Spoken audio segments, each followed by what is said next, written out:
Oh, what's up? What is up, YouTube? Oh my God. Y'all know. Anything to do with this TD, what they call them, TD snakes, TD cakes, give me a break. Because I ain't trying to participate. Bars. Uncle Mike got bars.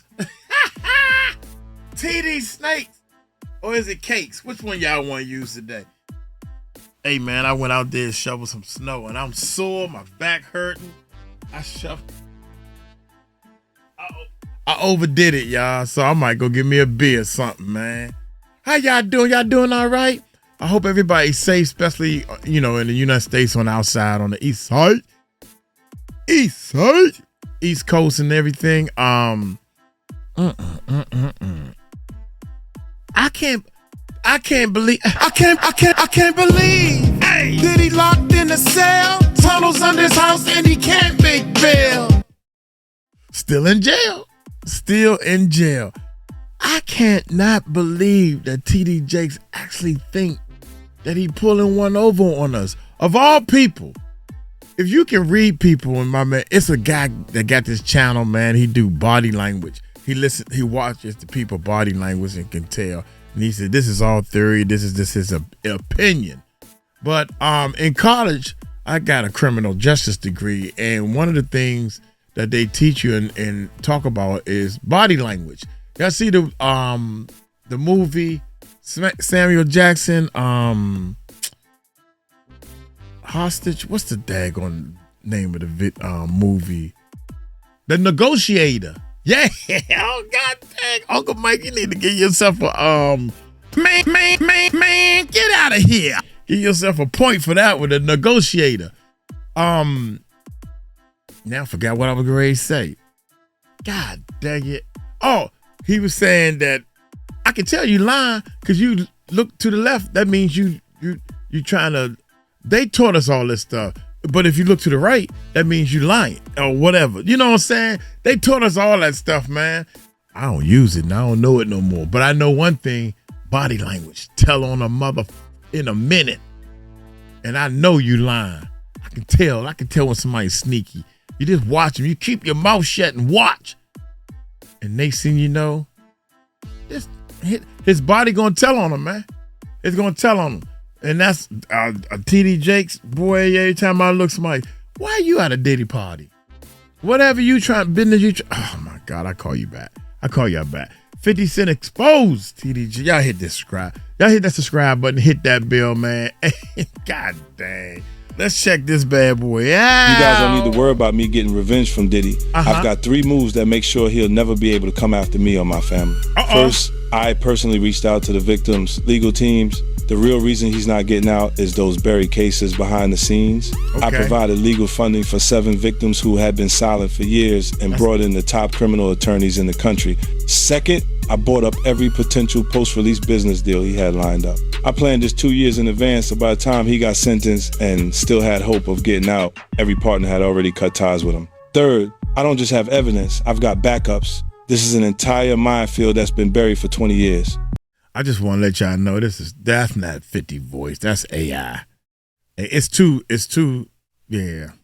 That's AI. I'm just letting y'all know. I uncovered every secret from the last 30 years. With testimonies from the victims, we interviewed over a dozen people he tricked, threatened, or violated. You think that's harsh? No, he destroyed other people's lives for decades. I'm just making sure he spends a few extra years in prison for it. I'm not afraid of his people, not afraid of his threats. I know he's still in there fantasizing about a comeback, but the truth is, he's never coming back. In a documentary, there's a couple things I'll share with you guys on what I took away from it. But Rob, maybe share the clip on how he got access to some of the footage of the documentary. Is this the one, Rob? Yep. Go for it.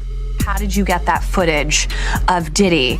I figured most journalists would not disclose their sources. Does he know y'all have this in the doc? I would doubt he knows. So when this airs, that'll be the first time that his legal team, Diddy, that everybody knows that this footage is now seeing the light of day.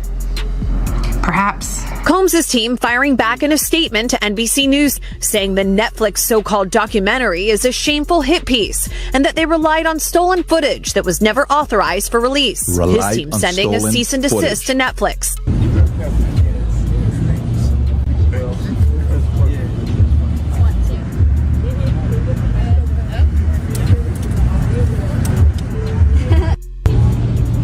Oh, my gracious. If Bishop Jakes was at a Diddy party, there could only be two reasons. But what did TD Jakes say in response to this?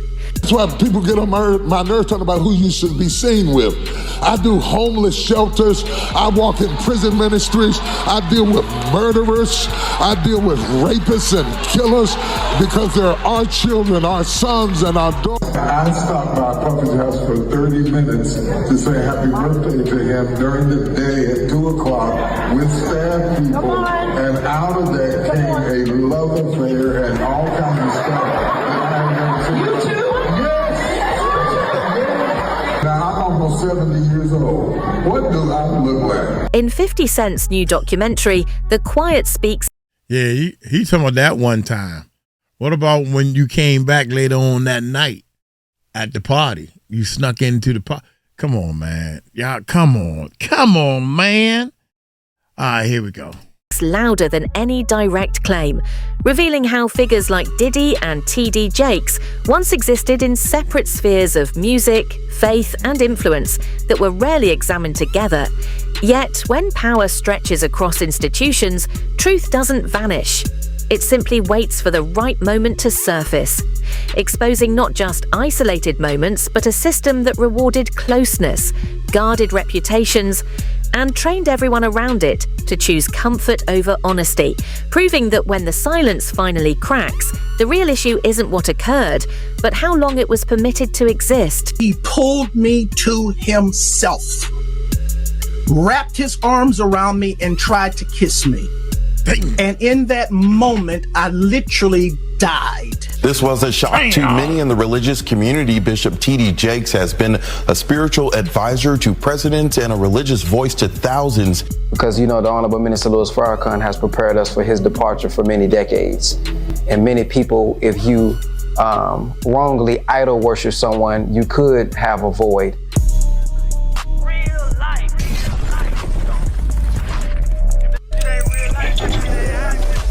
Why are they playing their intro? Hey, the real life. We just had a shake in not only the religious community, but our cultures community, to where Dallas, you know, we have people like Kirk Franklin, Erykah Badu.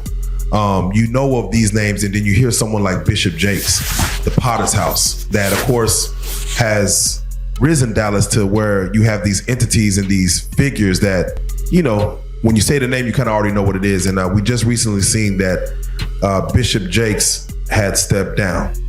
Now, I want to have this conversation because I have my own theories. You know, no Diddy, but I have my own theories about why he would step down. But I do want to address the fact that he did step down. What is y'all take on it?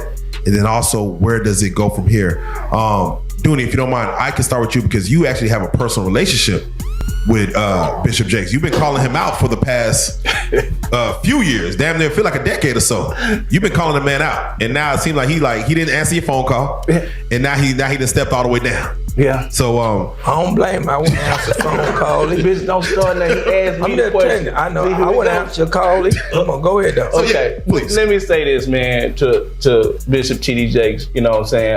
It was never any beef, anything like that. It was just some things that went on that I wanted to sit down and talk to you about that happened at the Mega Fest in Atlanta. And one of the ministers you had on staff, and because of where I came from, you know what I'm saying, it challenged my faith because of some things he did. So I just wanted to talk to you. I talked to Sean. Well, I didn't say no name, but your head security guard came to holler at me. And I sent the word out that I just wanted to speak with you. But your son came by. Shout out to my man, your son, you know, Jermaine, you know, he know what it is. And we talked and we discussed it. But I just want to say this to you, Bishop. You know, you have sown a lot of seeds in Dallas. Ever since you came down, I had the honor of cutting your hair. meeting your First Lady, Jakes, Mama Jakes, Sarah, Cora. You know, I just mentioned y'all named Jermaine, Jamar, Lil Dex. It was an honor meeting you all. And let me say to Mama Jakes, thank you for... In 50 Cent's documentary, the sudden step back of a powerful pulpit leader turns timing into the real headline as TD Jakes, after decades of building authority through careful words, wide influence, and close ties to civic power, makes a move that feels far bigger than routine transition, especially in an age where reputations can collapse overnight and retreats often signal preparation rather than peace. So when this shift aligns with a separate, intensifying legal storm surrounding Diddy, the public naturally starts connecting dots before verdicts are ever reached, raising the uncomfortable question of whether succession is guided by spiritual purpose, strategic caution, or a calculated blend of both.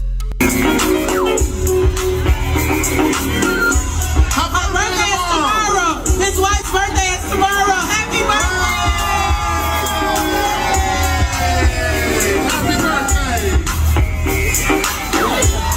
Gene Deal, happy to have you back on the platform, man. It's been a while, man. I haven't had you on the platform in a long time, man. Man, stop playing, man. I ain't never left, man. Shit. All I did was change clothes. So I want to get right into it, man. How you feel about these rumors surrounding, Diddy and TD Jakes? Man, what I think about it is this, when I grew up in the church, the sinners was not supposed to have the same atmosphere with the saints. You have to be able to separate the two. So I'm looking at him as a saint going to a party that ain't nothing but sin, drinking, maybe fornication, man on man, woman on woman, he on she. But maybe he'd have to lay some hands on somebody. Maybe he'd have to save some souls. I know he got a contract with Revolt, so I'm just like, it's just real strange that he would be found at any kind of Diddy party or any kind of place with Diddy unless it's in a business atmosphere. So now what he's doing is he's making, man, he making the Christians look real bad right about now. Yeah. And you been to these parties, right? Oh yeah. I was there when he was doing the white parties in the Hamptons and the whole 9 yards. So I know what goes on at the parties. If, they probably got a little bit more freakier, as time went on, because they got to the point whereas that they didn't even care. It used to be secretly, where people used to go to, separate rooms and different rooms, and they wasn't doing that out in the public, so, but now they don't care. Men kissing men and all this other that's it's crazy. So why do you think he was going to these parties? I think that he's going to the Diddy parties, bruh. I don't even know why. If he's going, we know he's going to the Diddy parties, and I know that it's, I know what usually happens at the Diddy party, or what we told us happened at the Diddy parties. Maybe he need to see it for himself, man. Maybe he need to go there and lay hands on people. Really be involved in some things that could help save some individuals while they going to those parties. Or maybe he just going to... When a civil filing introduces a name, culture often rushes to a verdict long before the legal process has its say. And in 50 Cent's documentary, the transcripts reveal a familiar cycle where a single claim appears within a wider case and closeness is quickly mistaken for confirmation, especially when someone like TD Jakes, long known as a trusted advisor, connector, and stabilizing force, becomes linked to questions about influence and credibility, giving the narrative extra weight beyond the facts. While courts are built to separate accusation from truth, public memory rarely makes that distinction, leaving us to ask, when early judgment hardens into permanent belief, what space is left for fairness and due process to survive? Man, it's hard to even talk about. Why would you find a religious man, when you know that the saints supposed to separate themselves from the sinners, and why would a religious man like himself be at a party which ain't nothing but sin that's going on, bro? Whether it's drinking, maybe fornicating, maybe, like I said, men on men, women on women. It's hard to put in perspective unless he's involving himself what is actually going on at the parties. It's hard, brother. Bruh, you can't, I really don't know why, as a spiritual advisor to him, that they buddy while he got a party with him like that and be at his parties. It's got to be, maybe it's something more that meets the eye.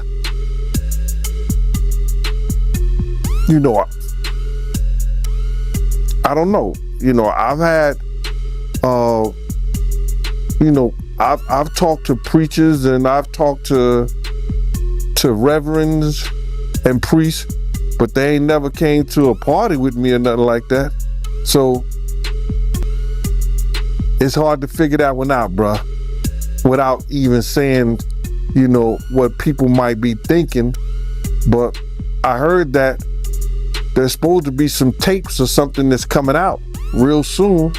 And I guess we'll all really know the truth if anything's on those tapes. From your point of view, right, when you look at T.D. Jakes, your point of view, your opinion, do you take him serious as a pastor? Do I take him serious? That's not my type of pastor. You got to look at a person's household, and if your household is not in order, you understand, how you going to help somebody else get their house in order? Watch out in there. One of his sons got arrested, some years ago in Dallas, allegedly for being found in a park where a bunch of people that are homosexuals hang out and indulge in sexual activity. And I heard his two sons, which are not his biological sons, both of them are from that LGBT community. Now, come on now. How you gonna help me straighten out my house? And to me, your house ain't in order. Not saying that something is wrong with them being and choosing that lifestyle, but something is wrong with them choosing that lifestyle, being in a household with a reverend. The core question in 50 Cent's documentary isn't centered on a single moment or private gathering, but on what influence can secure afterward, as the transcripts consistently point to a subtle reality where moral authority can dull controversy, wealth and credibility move together, and carefully chosen alliances can delay consequences, showing that this pattern extends far beyond Diddy or T.D. Jakes and reflects a larger system where institutions quietly soften accountability, forcing us to confront a troubling truth. If reputation can be constructed like a public campaign, what does real responsibility mean when trust itself becomes a traded asset? We know that he was forcing her. Obviously, the government is presenting this as Diddy coercing her to stay in this relationship, to continue doing these freak-offs, even though she has said she didn't want to. But how much of that did she share with Diddy? Did he know that he was coercing her into this? Because that's what the whole sex trafficking charge is going to come down to. So one of the text messages after a hotel night that they had together, remember, hotel nights is what Jane refers to it. Cassie called them freak-offs, but these are their parties with male escorts. So after this one, this was in August of 2022, she wrote to him, "That was so much fun, baby. My love for you is unconditional and for life." She's referring to that particular freak off that they had. And she also talks about Paul. Paul is the guy that yesterday she said that their nickname for him was Shaq. She was Kobe and Diddy was Jordan, and they were the trifecta. So she is addressing the fact that she really enjoyed their encounters with Paul. But while Diddy's defense is trying to make it sound like, look, she was so into this. She loved having Paul. She asked for Paul. She wanted to clarify this. She said, if I had to do what I had to do, at least there was somebody who had a warm energy about them. So yes, she is saying positive things and had positive feelings about Paul, but she's saying, I'm only doing this because this is, at least I have an option here. She would prefer to not have the hotel nights at all, but she felt like these were the circumstances of the terms and conditions, as she put it yesterday, of this relationship. She said, if I see him, Diddy, there is a request for a hotel night. So I'm just adapting to my circumstances.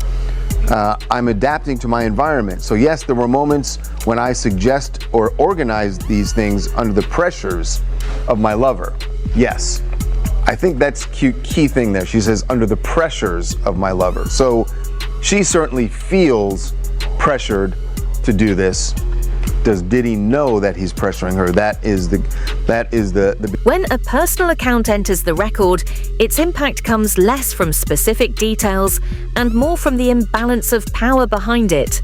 And in 50 Cent's documentary, the story traces a path from emotional access and mentorship to closeness and affirmation, followed by an alleged breach that transforms connection into control, allowing the implication to spread rapidly because it reflects a wider pattern of authority, turning vulnerability into compliance, leaving communities built on spiritual security shaken not just by accusation, but by the possibility that trust itself was used as a tool, raising the urgent question of how much uncertainty moral leadership can carry before its foundation begins to collapse. Church news out of Dallas.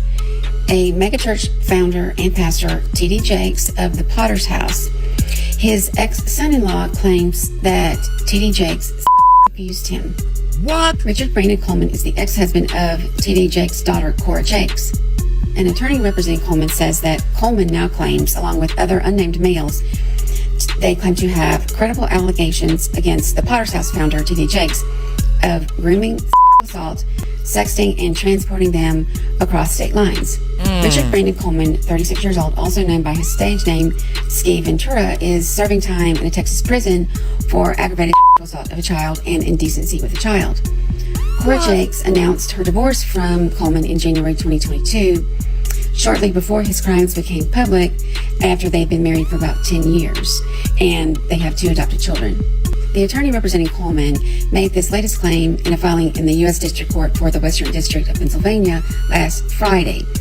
That is part of an ongoing defamation lawsuit that Jakes launched against former pastor Dwayne Youngblood and 10 John Does in November 2024. So there's a lot of legal mess, lawsuit, drama going on, along with these news. When a former prosecutor defines the line where private claims rise into public responsibility, it becomes a turning point in 50 Cent's documentary, shifting the focus from viral storytelling to institutional standards of what can be examined, charged, verified, or dismissed, as the transcript reveals a sharp collision between 2 forces, where courts move deliberately in search of proof while culture races ahead in search of meaning, one built on patience and structure, and the other driven by speed and emotion, leaving us to confront a difficult question. When legal truth and public belief run on different timelines, which one truly shapes the lasting legacy of figures like Diddy? Or is this about to turn into like a whole nother scene, like a lost scene from Eyes Wide Shut? Like, this is looking a little weird. I mean, if Bishop Jakes was at a Diddy party, there could only be two reasons. Money or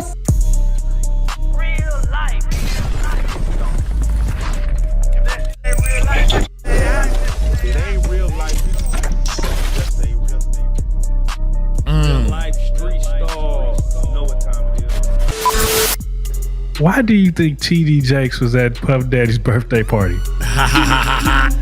We know why.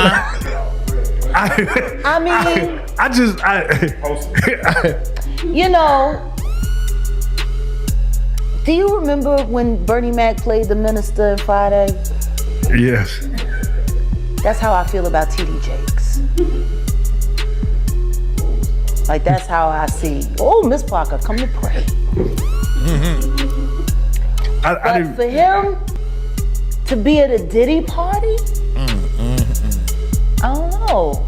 Like, I feel the same way about that as I feel about when Tyler Perry came to his church and laid hands on him and he caught the Holy Spirit from Tyler Perry.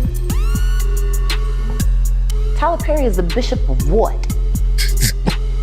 Like, I've never, like, and I cut a check for $100 and I'm gonna lay my hands on your bishop, and he said, and then the bitch said, it's on the fucking internet. He's doing all of this, right? And then there's a woman on the dais screaming, push the baby out, birth that baby, push the. I'm like, are we a church?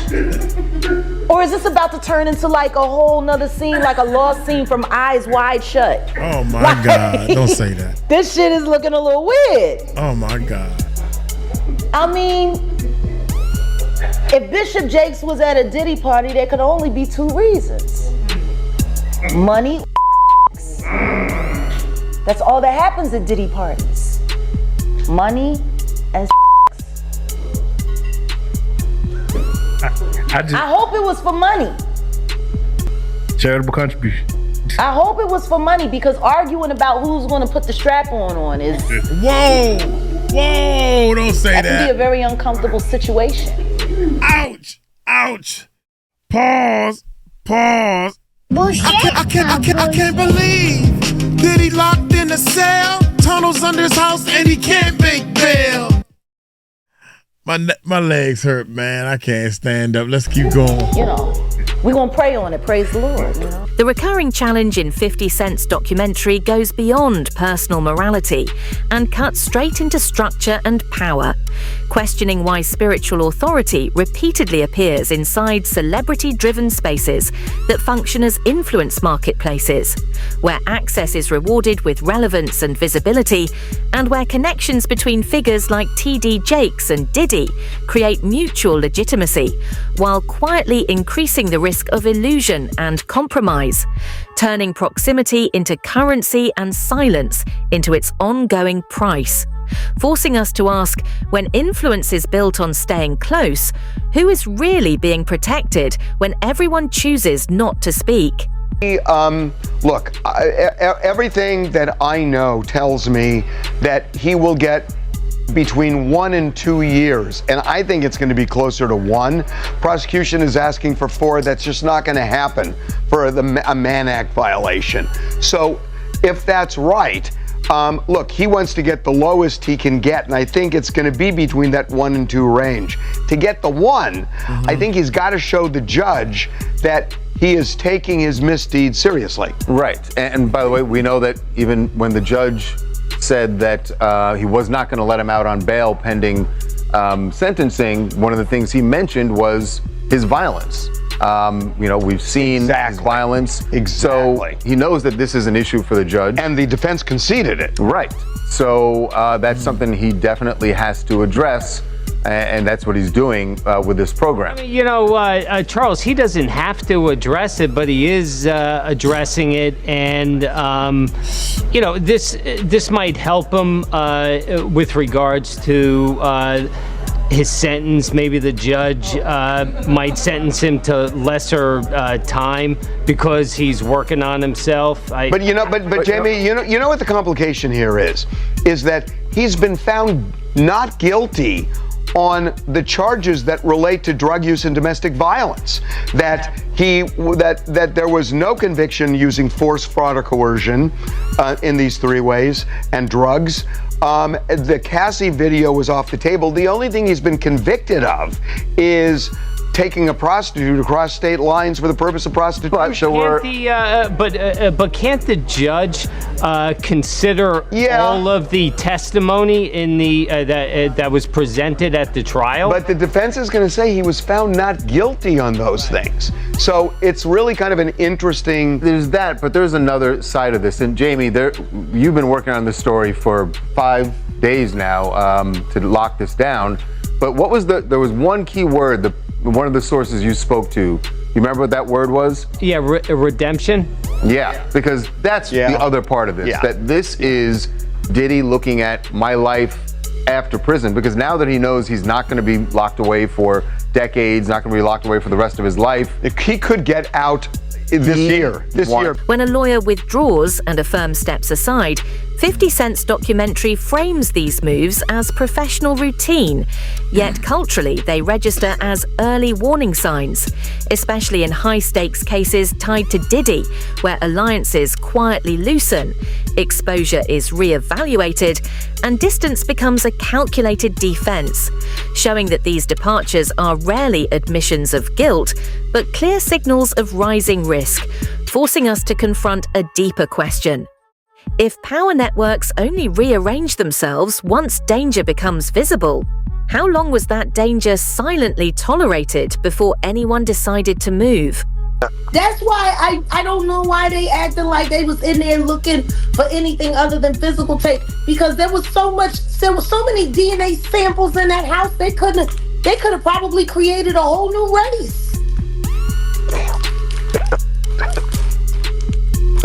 Let me ask you, when it comes to the hotels, he said that, or in the indictment, they said that there was people that were hired to clean up after the freak off. So this is not even the people that's hired by the hotel.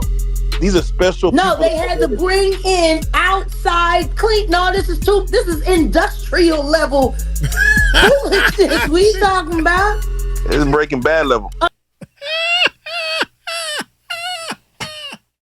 She said, I'm sorry, y'all. We had to bring in clean. I'm talking about industrial level. Go on, Jaguar. She said, whoa, wait a minute, man. Yeah, the carpet caught on fire. They like waxing the candles all over the place. They had to bring in outside clean. No, this is industrial level foolishness we talking about. We talking Breaking about Bad level. Imagine Breaking Bad level, what y'all. happened. Now you heard the video, you heard the footage with him and the Meek. Now we also know that TD Jakes is allegedly also a power bottom. And he's a much older man. And they say he's very enthusiastic in his endeavors. What happens when he pops something loose? You know what I'm saying?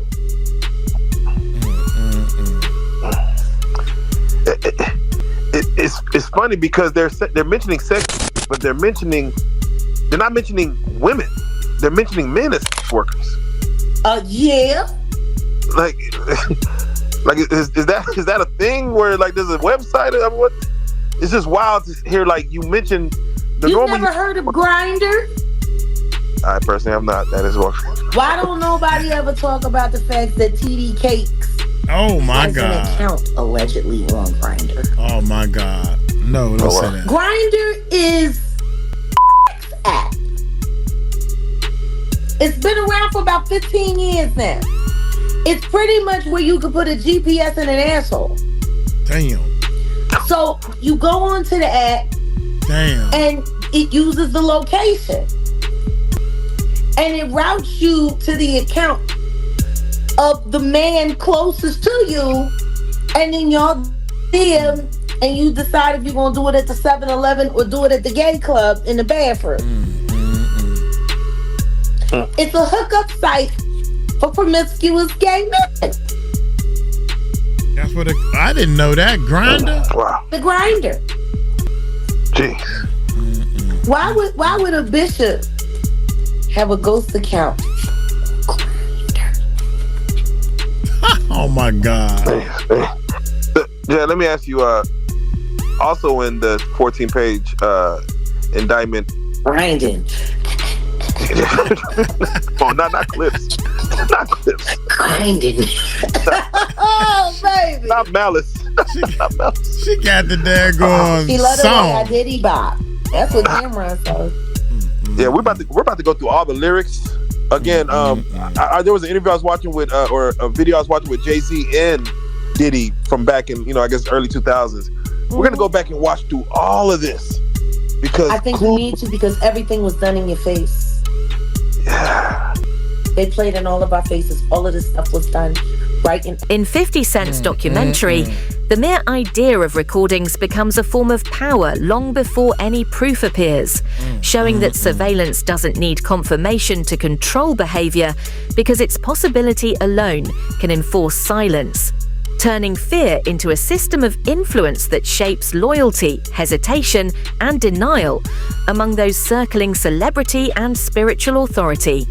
And whether real or exaggerated, the threat of exposure helps explain why powerful figures linked to Diddy delay speaking out, leaving us to question: if intimidation can suppress truth without ever reaching a courtroom, how much of reality is quietly erased before it is ever recorded? Scene footage of Sean Diddy Combs in the days leading up to his arrest in New York last September. You want to put the stuff in my fanny pack, King? The exclusive video obtained by Netflix shows Combs debating with his lawyers about strategy. Listen to me. I'm going to get off the phone right now, and I am going to let you professionals look at the situation and come back to me with a solution. No matter what nobody said. Let's just, here and there, y'all are not working together the right way. We're losing. The footage is part of a new, highly anticipated docuseries by director Alex Stapleton and rapper and executive producer Curtis 50 Cent Jackson, titled Sean Combs: The Reckoning. Was there anything that surprised you when you were watching? I think it was surprising that he actually filmed it. It was very interesting to watch a man who's known for his brand presence. You know, he has a really amazing knack for marketing and all of that, and how he was sort of taking that into account in how he was coming off to the public. The exclusive video also shows Combs in Harlem greeting fans. I'll accept it. That's a shame. I need some hand sanitizer. Hold on. I got it.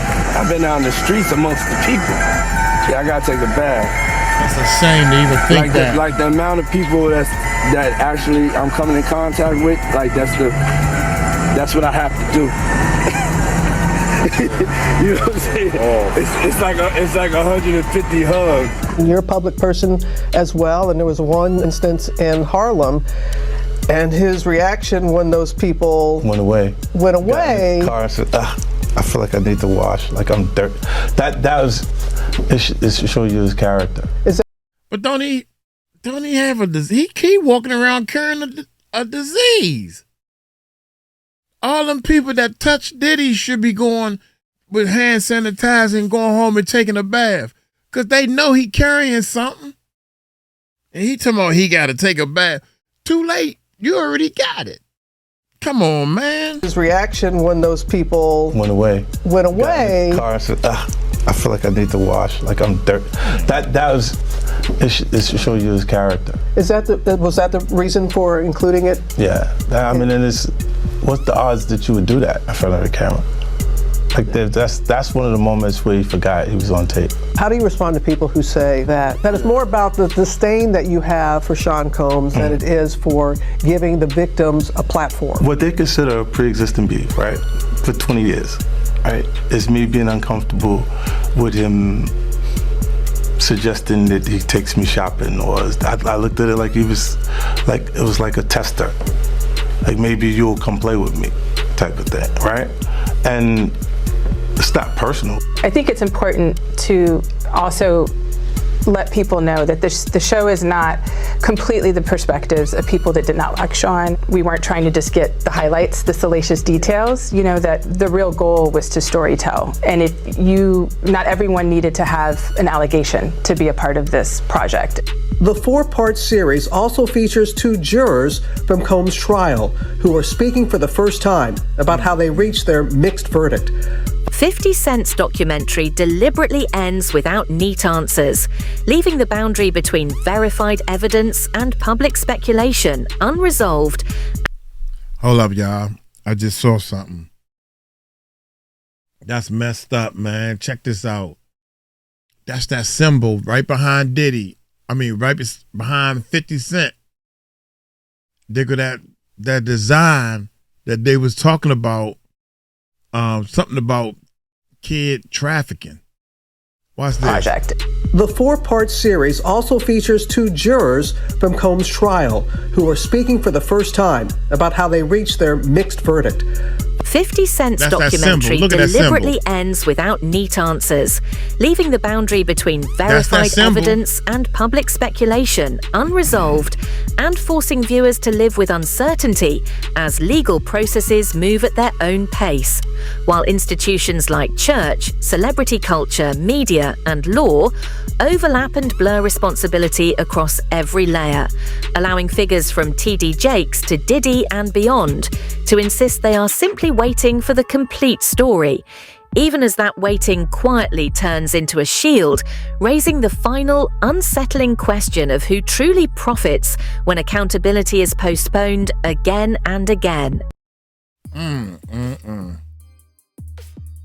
This is a scary world we live in, man. Everybody, you gotta pray, man, and just help people and do positive things to people, man.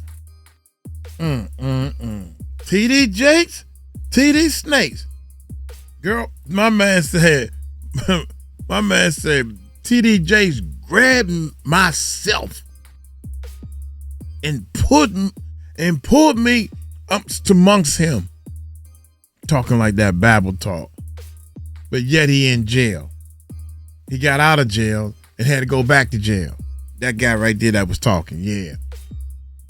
I don't trust none of them. I don't believe in none of them. Oh my God. I'm gonna get on up out of here. Y'all let me know what y'all think. Y'all take it light, take it slow. Hey, y'all tell them Uncle Mike told you so. Shh. Peace out.